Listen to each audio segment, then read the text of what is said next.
हाय दोस्तों, आज हम इंग्लिश लैंग्वेज का मॉक सॉल्व करने वाले हैं जो कि ऑलिव बोर्ड पे आया है। एंड जैसे कि आप सभी को पता है, इंग्लिश में आप सभी बहुत सारी क्लासेस करते होंगे या ट्यूटोरियल्स करते होंगे, खुद से करते होंगे, किसी टीचर से करते होंगे, कैसे भी करते होंगे। 3 मंथ से कर रहे हैं, 6 मंथ से कर रहे हैं, 2 साल से कर रहे हैं, ये सबसे कोई भी फर्क नहीं पड़ता। एट लास्ट सबसे इम्पोर्टेंट है मॉक। अगर मॉक में आपके अच्छे मार्क्स नहीं आ रहे हैं तो आप जहाँ से जैसे भी जो भी कर रहे हैं वो सब की सब आपके उसकी कोई भी वैल्यू आपकी नहीं रह जाती है। तो सबसे इम्पोर्टेंट क्या है, आपको क्या करना है। जब आप मॉक सॉल्व कर रहे हैं तो आपने जो भी सीखा है, जहाँ से भी सीखा है, जैसे भी सीखा है, उसको अप्लाई कैसे करना है, कहाँ पे आपको ग्रामर का यूज़ करना है, कहाँ पे आपको रीडिंग का यूज़ करना है, ये आपको पता होना चाहिए। जैसा कि आप सभी को पता है कि इंग्लिश एसबीआई पीओ की जो इंग्लिश होती है वो 40 मार्क्स की नहीं, 40 क्वेश्चंस आते हैं एंड 20 मिनट्स मिलता है। तो इसमें आपको अच्छी खासी स्पीड चाहिए। अच्छी खासी स्पीड कब आएगी? जब आपको ग्रामर के रूल्स पता होंगे, ताकि जहाँ पे ग्रामर लगे आप फटाक से ग्रामर लगा के निकल जाएं। जहाँ पे रीडिंग लगे आपकी रीडिंग अच्छी होनी चाहिए, ताकि आप रीडिंग पढ़ के वहाँ पे समझ के जल्दी से सॉल्व कर सके। तो आज आज के इस मॉक में आपको मेरी अप्रोच देखने को मिलेगी कि कहाँ पे आपको ग्रामर कैसे अप्लाई करना है ना। जैसे कि आप वीडियोस देख तो लेते हैं, पढ़ तो लेते हैं, लेकिन आपको ये नहीं पता होता अप्लाई कैसे करना है। तो आज हम साथ में अप्लाई करेंगे। पहले आप खुद से पढ़ना, खुद से सॉल्व करना, आप अपने हिसाब से कैसे अप्लाई करना है करना, फिर आप मेरी अप्रोच देखना। तो सबसे इंपॉर्टेंट पार्ट यही होता है मॉक में कैसे अप्लाई करना है एंड कैसे अच्छे मार्क्स लाना है। तो मैं आज आपको बताऊंगी कहाँ पे आपको कैसे रीड करना है, कहाँ पे आपको ग्रामर का यूज करना है एंड कैसे आप 40 क्वेश्चंस को जल्दी जल्दी सॉल्व कर सकते हैं। इस वीडियो पे हम काफी डीप में डिटेल में हर एक क्वेश्चन को सॉल्व करने वाले हैं। चलिए स्टार्ट करते हैं। फर्स्ट में है fill in the blanks. With cryptocurrencies having guessed more than 80% of their market value from their high in January, it's a fair question to ask what this means for blockchain, the technology gas a turbulent crypto market. अब यहाँ पे हमें having दिख गया है, तो हमें इसको पढ़ के समझने की जरूरत नहीं है। हैविंग के साथ में आपको जैसे कि पता है, हैविंग के साथ में वर्ब की थर्ड फॉर्म चाहिए। अब देखो फर्स्ट नंबर पे लिखा हुआ है लूज, है ना, तो ये आपका वर्ब की फर्स्ट फॉर्म है। सेकंड नंबर पे लिखा हुआ है लॉस, लॉस जो ये आपका नाउन होता है। थर्ड नंबर पे लिखा हुआ है लॉस्ट, ये आपकी वर्ब की थर्ड फॉर्म होती है। फोर्थ नंबर पे लॉस्ट लिखा हुआ है, ये भी वर्ब की थर्ड फॉर्म होती है। फिफ्थ नंबर पे फिर से लूज लिखा हुआ है, ये वर्ब की फर्स्ट फॉर्म होती है। तो आपको आपको क्या करना है, जो लूज है ये फर्स्ट फॉर्म है, और जो लॉस्ट है ये सेकंड फॉर्म है, और थर्ड फॉर्म भी लॉस्ट ही होता है। जैसे कि आपको बोलना है I don't want to lose you, तो आप यहाँ पे ये फर्स्ट वाला लगेगा तब, है ना, ये वर्ब की फर्स्ट फॉर्म होती है। अगर आप किसी को बोलेंगे I don't want to lose you. और ये लॉस, जैसे कि अगर आपको ह्यूज लॉस हो गया है ना कंपनी में, the company has a huge loss, तो यहाँ पे लगता है, यहाँ पे लॉस कैसे यूज होता है, नाउन की तरह। तो लेकिन आपको यहाँ पे हैविंग के साथ वर्ब की थर्ड फॉर्म चाहिए। तो आपको थर्ड फॉर्म चाहिए, तो या तो आपका आंसर ये होगा या तो आपका आंसर ये होगा। अब इन दोनों में से कौन सा होगा, इसके लिए आपको second fill in the blanks देखना होगा। जैसे ही आप second fill in the blanks देखेंगे द टेक्नोलॉजी, तो द टेक्नोलॉजी के साथ में आप क्रिटिसाइज होगा कि क्रिटिसाइजेस होगा, क्रिटिसाइजेस होगा। टेक्नोलॉजी आपका क्या है, सिंगुलर है, तो आपको सिंगुलर वर्ब चाहिए। तो यहाँ पे आपको क्या चाहिए, क्रिटिसाइजेस चाहिए। यहाँ पे आपको क्रिटिसाइज दिया हुआ है, तो आपका आंसर ये हो जाएगा। ऐसे आपको सोच के करना है। The long term, the long term क्या है, एडजेक्टिव है। यहाँ पे आपको क्या चाहिए, नाउन चाहिए। Long term solve, long term solution, तो यहाँ पे आपका जो नाउन है वो सॉल्यूशन है ना। सॉल्यूशन आपके बी में भी लिखा हुआ है। जो सॉल्व्ड है ये आपकी वर्ब की फॉर्म हो जाएगी, ये भी आपका वर्ब हो जाएगा, और ये भी आपकी वर्ब हो जाएगी। तो आपको नाउन आपके यहाँ पे या तो बी में है या तो डी में है। अब बी और डी में से कौन सा होगा, लगभग क्वेश्चंस आपके दो ही ऑप्शन में फंसेंगे, बाकी सारे फालतू दिए होते हैं, तो आपको दो में डिसाइड करना है। अब सेकंड वाला देखो, सेकंड में क्या लिखा हुआ है, कैन। कैन के साथ में सबको ही पता होगा, अगर नहीं पता है तो पढ़ लो, आपको बहुत ही ज्यादा आपकी इंग्लिश वीक है। कैन के साथ में आप सभी को पता है कि वर्ब की फर्स्ट फॉर्म आती है, तो फर्स्ट फॉर्म यहाँ पे दिया हुआ है, यहाँ पे तो नाउन दे दिया है आपको, तो आपका आंसर ये हो जाएगा। थर्ड में क्या दिया हुआ है, in a crisis that has become this dire. अब यहाँ पे जो डायर है आपकी, ये आपकी क्या है, वर्ब है। तो वर्ब को कौन वो करता है, कौन आइडेंटिफाई, तो इसके लिए आपको चाहिए, एक्सप्रेस करने के लिए वर्ब को आपको चाहिए एडवर्ब। तो यहाँ पे आपका एडवर्ब सिर्फ आपको फर्स्ट में दिया हुआ है प्रोग्रेसिवली, बाकी इसके अलावा प्रोग्रेशन दे, आपको नाउन दे दिया है, प्रोग्रेस आपको नाउन दे दिया है, प्रोग्रेसिव आपको एडजेक्टिव दे दिया है, प्रोग्रेस्ड आपको वर्ब दे दिया है। तो आपका सिर्फ फर्स्ट ही आंसर है जो आपको आपको जिसमें आपको एडवर्ब दिया हुआ है, तो आपको सेकंड ऑप्शन चेक चेक करने की भी जरूरत नहीं है, आप डायरेक्ट एक को लगा के आगे निकल सकते हैं। अब यहाँ पे क्या बोल रहा है, मे इज ऑफन द डेस मंथ अक्रॉस इंडिया। जो मे है वो कौन सा मंथ है, देखो एक तो यहाँ पे दा लगा हुआ है, एक यहाँ पे मंथ लगा हुआ है। अब मंथ आपका नाउन है, तो नाउन को मॉडिफाई करने के लिए आपको क्या चाहिए, एडजेक्टिव चाहिए। और एडजेक्टिव कैसा चाहिए, दा के साथ। अब दा के साथ आपको चाहिए तो उसका फॉर्म क्या होना चाहिए, सुपरलेटिव होना चाहिए। तो सुपरलेटिव देखो ये सुपरलेटिव नहीं है, ए बी में सुपरलेटिव है टफेस्ट, सी में सुपरलेटिव नहीं है, डी में सुपरलेटिव, दो में है, एक बी हो सकता है या डी हो सकता है। अब सेकंड वाले में देखो, सेकंड वाले में क्या लिखा हुआ है, मोस्ट। अब मोस्ट आपका खुद ही सुपरलेटिव बनाता है, जैसे कि मोस्ट ब्यूटीफुल सुपरलेटिव हो गया, मोर ब्यूटीफुल कंपैरेटिव हो गया। तो मोस्ट आपका खुद ही सुपरलेटिव बनाता है, तो मोस्ट के साथ में आपका सुपरलेटिव नहीं आ सकता। लेकिन बी में अगर आप देखोगे तो जो हाईएस्ट है आपका वो सुपरलेटिव है, तो आपको बी को कैंसिल आउट करना पड़ेगा क्योंकि मोस्ट के साथ में सुपरलेटिव नहीं आ सकता। यहाँ पे सेंडिंग द हाईएस्ट होता, सेंडिंग द मोस्ट हाईएस्ट नहीं होगा क्योंकि मोस्ट खुद सुपरलेटिव बनाता है। तो आपका आंसर क्या हो जाएगा, डी हो जाएगा। ऐसे सोच के करना है आपको। अब देखो, अब यहाँ पे आपको पैरासिंबल सॉल्व करनी है। पहले आपको क्या करना है, पैरासिंबल सॉल्व करने के लिए सबसे पहले तो आपको एक बार सारे सेंटेंस को रीड करके समझ लेना है, फिर आप इसको इजिली अरेंज कर सकते हैं। देखो फर्स्ट सेंटेंस में क्या बोल रहा है, he said that the slow down had been weakness in the last 5 to 6 months and the period till January seems rough. बोल रहा है ही मतलब किसी ने बोला है ना, तो ये आपका फर्स्ट सेंटेंस तो कभी नहीं हो सकता क्योंकि ही मतलब कौन, आपको पता ही नहीं है। तो बोल रहा है, उसने बोला कि जो स्लो डाउन है, जो मतलब कि धीरे धीरे जो कमी होते जा रही है या जो हम गिरते जा रहे हैं, वो पिछले 5-6 महीनों से हो रहा है। और ऐसा लग रहा है कि जनवरी तक और भी ज्यादा क्या हो जाएगा, रफ हो जाएगा। उसके बाद बोल रहा है, however growth in sales of the company had half in terms of value. बोल रहा है जो कंपनी की ग्रोथ है वो आधी हो चुकी है, और क्या लग रहा है कि 30% हम नीचे जा सकते हैं, 30% गिर सकते हैं, इसका थ्रेटन, इसका डर बना हुआ है। हाउ एवर लगा हुआ है, ये भी आपका फर्स्ट सेंटेंस नहीं हो सकता क्योंकि इसके पहले आपको बताना पड़ेगा कि कौन सा सेंटेंस है, फिर आप कॉन्ट्रास्ट दिखा सकते हैं, है ना। डायरेक्ट आप कॉन्ट्रास्ट दिखा के अपना सेंटेंस चालू नहीं कर सकते। आर में देखो, FMCG major Britannia Industries plans to increase prices of its products marginally in the third quarter of the current fiscal to tackle the slow down, a company official said. इसमें बोल रहा है कि जो एफएमसीजी मेजर ब्रिटानिया इंडस्ट्रीज है वो क्या कर रहे हैं, प्लान कर रहे हैं अपने प्राइस को इंक्रीज करने का, मार्जिनली मतलब थोड़ा सा, कब, थर्ड क्वार्टर में, ताकि वो क्या कर सके, जो उनकी गिरावट आ गई है उसको वो टैकल कर सके। ये किसने बोला, कंपनी के एक ऑफिशियल ने बोला। तो देखो जो यहाँ पे ही करके लिखा हुआ था ना, तो देखो यहाँ पे हमें एक मिल गया कि कंपनी के ऑफिशियल सेड। तो जहाँ पे हमने बताया है कि किसने बोला है, कंपनी के ऑफिशियल ने बोला है, तो उसके बाद अब हम आगे उसको ही से डिनोट कर सकते हैं। लेकिन फर्स्ट टाइम पे हमें बताना पड़ेगा कि एग्जैक्ट किसने बोला है, फिर सेकंड टाइम पे उसके जेंडर के हिसाब से वो ही है, शी है, दे है, वी है, हम आगे प्रोनाउन का यूज करके उसको आगे कर सकते हैं, लेकिन फर्स्ट पे हमें नाम चाहिए। अब देखो एस में क्या बोल रहा है, biscuit as a food product is price elastic. इसमें बोल रहा है कि जो बिस्किट है ना वो कैसा फूड है, प्राइस इलास्टिक। प्राइस इलास्टिक मतलब कि जिसका थोड़ा सा भी अगर प्राइस बढ़ा दिया जाए तो बिकना बंद हो जाएगा। और has a huge market penetration across the country. और बोला जा रहा है कि जो बिस्किट है उसका काफी ज्यादा पेनिट्रेशन है कंट्री में, मतलब काफी इसकी ग्रोथ है एंड काफी बिकता है, काफी मतलब काफी चलता है बिस्किट, काफी खाते हैं लोग। टी में क्या बोल रहा है, to fight this rough period besides marginal price increase the company would also go for cost optimisation, he said. इसमें बोला जा रहा है कि जो बिस्किट, सॉरी बिस्किट नहीं, जो ब्रिटानिया कंपनी में जो गिरावट आ गई है उसमें आपको वापस से ऊपर जाने के लिए, वापस अपनी ग्रोथ बढ़ाने के लिए आपने जो प्राइस बढ़ाने का सोचा है उसके अलावा आपको कॉस्ट ऑप्टिमाइजेशन भी करना पड़ेगा।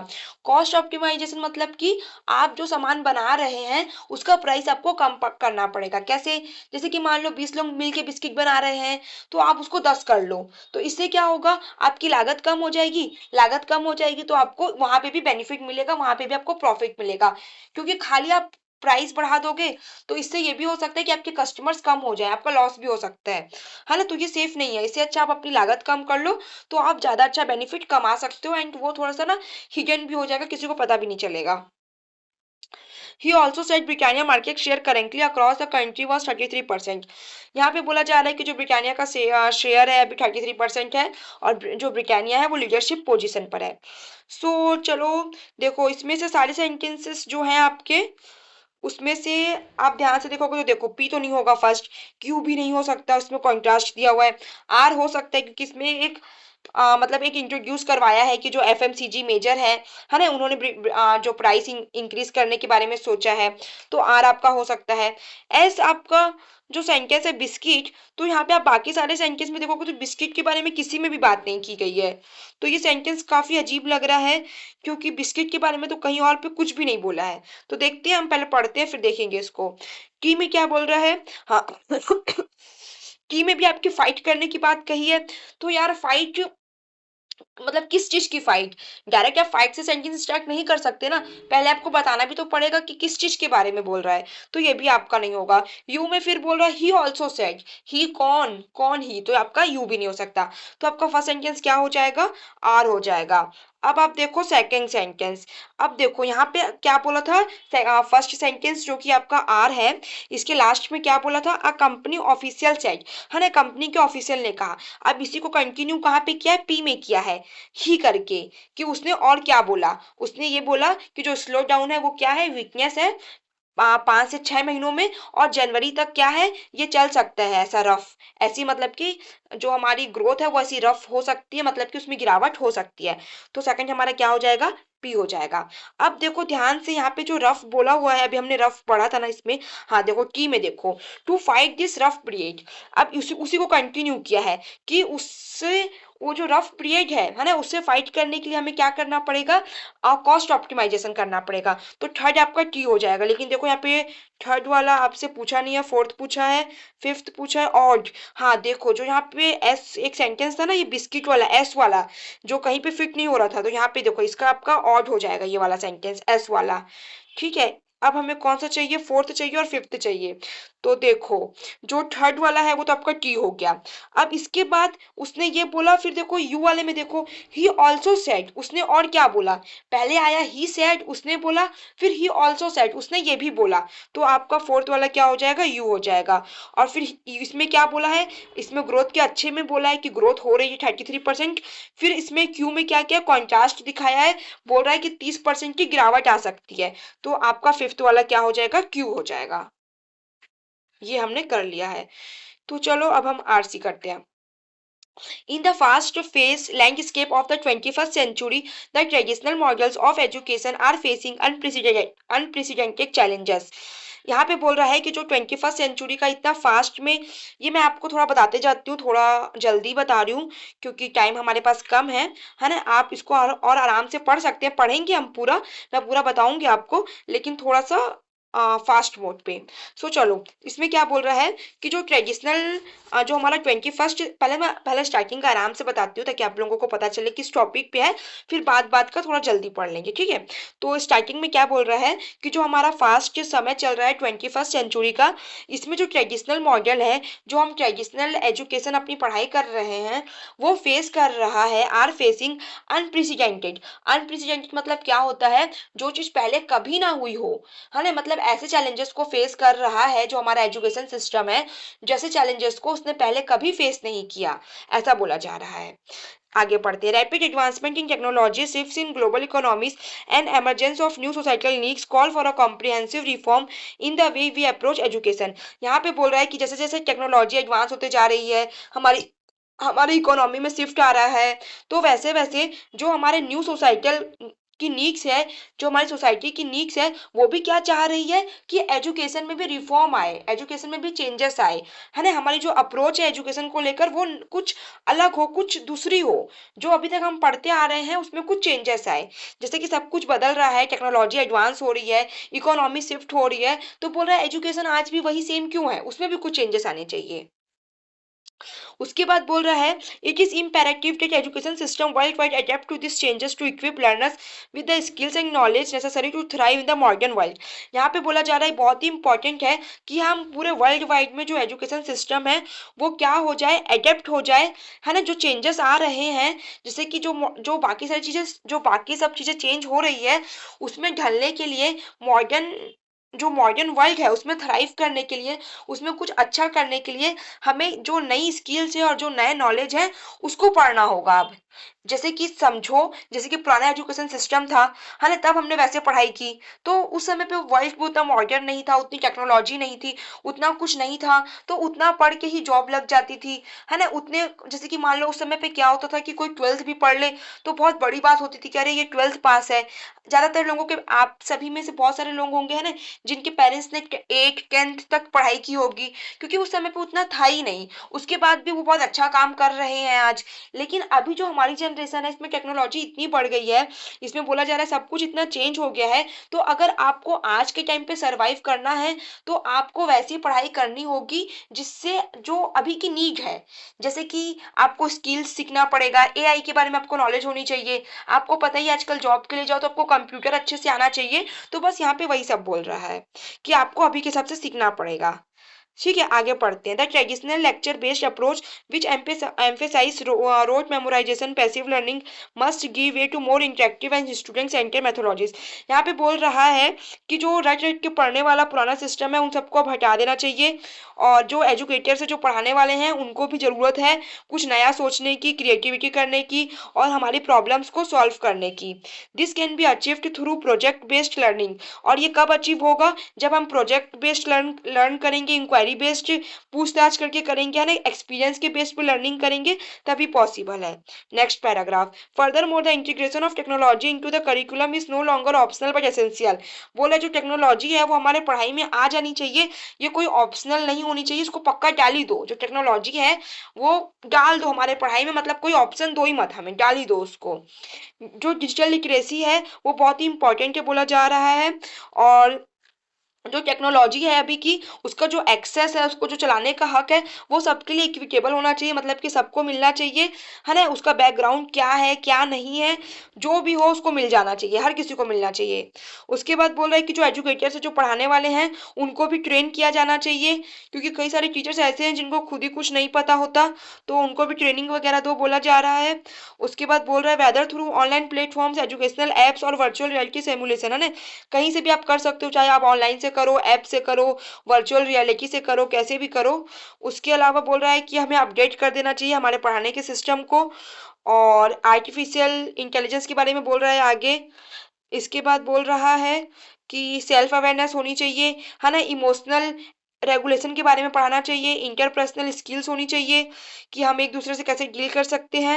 एंड प्रिपेयर करो स्टूडेंट्स को फॉर सक्सेस, ताकि जो स्टूडेंट है वो ना कि सिर्फ अपने प्रोफेशनल लाइफ में जबकि अपने पर्सनल लाइफ में भी सक्सेस हो। क्योंकि देखो जो इमोशनल वगैरह जो होती है फीलिंग्स, उसके बारे में कुछ पढ़ाया नहीं जाता, कुछ बताया नहीं जाता। तो क्या होता है, कई बार प्रोफेशनल ग्रोथ तो हो जाती है ना। कई बार आप देखेंगे कि कुछ लोग सीए आईएएस या काफी नीट जेई क्लियर कर लेते हैं, लेकिन उसके बाद भी वो सुसाइड कर लेते हैं। क्यों? क्योंकि प्रोफेशनल के बारे में तो पढ़ाया जाता है, लेकिन पर्सनल जो इमोशनल है चीजें हैं उनसे कैसे डील करें वो नहीं पढ़ाया जाता। आगे देखते हैं। Equally important is the need for a more personalise approach to education. यहाँ पे बोला जा रहा है कि हमें क्या है, बहुत ही पर्सनलाइज अप्रोच भी चाहिए। पर्सनलाइज मतलब कि क्या होता है, हर स्टूडेंट को अलग अलग तरीके से समझ में आता है, तो हर स्टूडेंट की नीड के हिसाब से एक उसको पर्सनलाइज वे में पढ़ने को मिलना चाहिए कि उसकी क्या स्ट्रेंथ है, उसका क्या इंटरेस्ट है, तो वो अपने पर्सनलाइज के हिसाब से क्या कर सके, स्टडी कर सके, है ना। इसके अलावा यहाँ पे क्या बोल रहा है कि 21st century require a multifaceted approach. और बोल रहा है अभी हमें क्या चाहिए, मल्टी फेस अप्रोच चाहिए, जिसमें जो हमारी इमोशनल स्किल्स है ना, उस पे काम हो, और इक्विटी पे हो, हर किसी को मिले, इंक्लूसिव हो, सब जितने भी लोगों का सबको इंक्लूड किया जाए इसमें। और ये सारे चीज़ों को हम क्या करके इंक्लूड करके हम काफ़ी अच्छा कर सकते हैं, इनोवेशन कर सकते हैं और सस्टेनेबल फ्यूचर ला सकते हैं। अब देखो फर्स्ट में क्या बोला, इक्विटेबल। इक्विटेबल मतलब जो सबके लिए इक्वल हो, तो इसका क्या हो जाएगा आपका, इम्पार्शियल हो जाएगा, है ना। बाकी एम्बिगुअस मतलब अनक्लियर होता है, सीरिन मतलब काम होता है, तो ये सब आपका कोई भी नहीं होगा। अनप्रेसिडेंटेड मतलब जो पहले कभी ना हुआ हो, आपको इसका अपोजिट चाहिए, तो ये आपका हो जाएगा कन्वेंशनल, क्योंकि कन्वेंशनल मतलब होता है ट्रेडिशनल, जो हमेशा हुआ हो, उल्टा। अब यहाँ पे गैस है, तो एजुकेटर्स को क्या जरूरत है, क्रिटिकल थिंकिंग को क्या करने की, elaborate, foster, deliver, disturb, foster करने की मतलब कि बढ़ाने की, अब इसमें क्या बोल रहा है, which pedagogical approach is most suited to address the challenges posed by the fast face 21st century. बोल रहा है कि कौन सा मेथड चाहिए 21st सेंचुरी में, तो देखो लेक्चर चाहिए, है ना, वही पुराना घिसा पीटा बोल रहा है बी में। सी में बोल रहा है इंटरेक्टिव मेथड जिसमें स्टूडेंट इंगेज हो, ये आपका बार बार ये लाइन लिखी हुई कि जिसमें स्टूडेंट्स क्या हो, इंगेज हो। Which aspect of education reform for the 21st century stream essential for preparing students for success in digital age. अभी बोल रहा है जो डिजिटल एज है उसमें स्टूडेंट्स को सक्सेस कैसे मिलेगी, तो कैसे मिलेगी, पुराने तरीकों से मिलेगी, फर्स्ट में बोल रहा है। सेकंड में बोल रहा है सबको इक्विटेबल एक्सेस, सबको, हर बार बार बोला है सेंटेंस में, अभी हमने पढ़ा कि हर किसी को क्या मिलना चाहिए, इक्विटेबल एक्सेस, मतलब हर कोई टेक्नोलॉजी का यूज कर सके। इसमें क्या बोल रहा है, कौन सा मल्टीफेसेटेड पहलू है 21st सेंचुरी में, मतलब कौन सी चीजें हमें ऐड करनी चाहिए, तो अभी हमने पढ़ा था कि हमें क्या ऐड करना चाहिए। देखो फर्स्ट में बोल रहा है प्रायोरिटाइज स्टैंडर्डाइज टेस्टिंग, ऐसा टेस्ट के बारे में कुछ बोला नहीं है ना, सबके लिए वन साइज का करिकुलम ये भी नहीं बोला है। हाँ ये बोला था, अभी हमने पढ़ा था कि इमोशनल स्किल्स, इमोशनल से कैसे डील करना है ये ऐड करना चाहिए।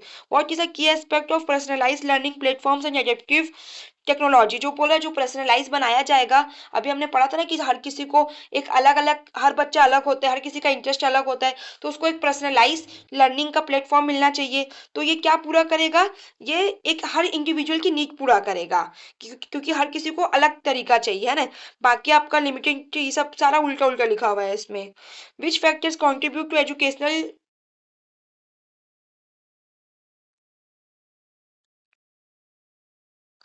तो बहुत ही कम सॉल्व हो पाया क्योंकि मैंने काफी डिटेल में एक्सप्लेन किया, पर चलो ठीक है, हमने 16 क्वेश्चंस बस सॉल्व किए हैं, तो आप कर सकते हो, मॉक फ्री है, जाके सॉल्व पूरा, एंड आपका जो भी स्कोर है आप बता सकते हो कमेंट सेक्शन में। Till then bye, take care.